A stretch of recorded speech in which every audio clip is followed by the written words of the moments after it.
In 1917, George F. Armstrong commissioned a world-renowned architect to build the home of his dreams. Now, more than 100 years later, a modern-day Renaissance man is restoring this home to its original glory. I was leaving the hotel one day, came up on Bull Street, and I looked up at the property, this beautiful place, and I said, you know, I have a sense this could be purchased, and somebody needs to buy it and put it back in some original condition.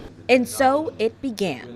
Richard Kessler, a man who built a name for himself, restoring historic properties and transforming them into grand hotels, knew he wanted to take on the Armstrong house. She called me back the next day and said, oh my gosh, Richard, yes, they will sell it. After some planning with Bowen Falligan, the law firm who occupied the building for decades, Kessler began arranging his team. Choate Construction took on the contract, and esteemed architect Christian Sotil also got on board. I looked around and said, Christian Sotil is the obvious choice. I mean, as you know, he was past the director and head of architecture for Savannah College Art and Design. It's safe to say for Sotil, this is a dream come true. So having the opportunity to really work on this building in a very comprehensive way, to do a comprehensive restoration, is absolutely, it's an honor and it is a challenge to say the least.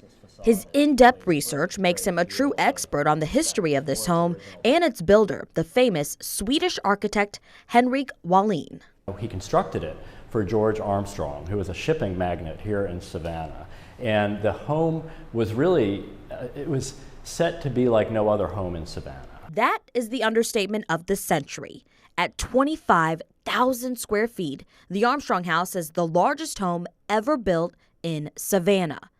The details, still intact, are magnificent. And when the home was built originally, it had the best technologies available at that time. So the windows are steel windows with solid bronze hardware. You actually had central vacuum.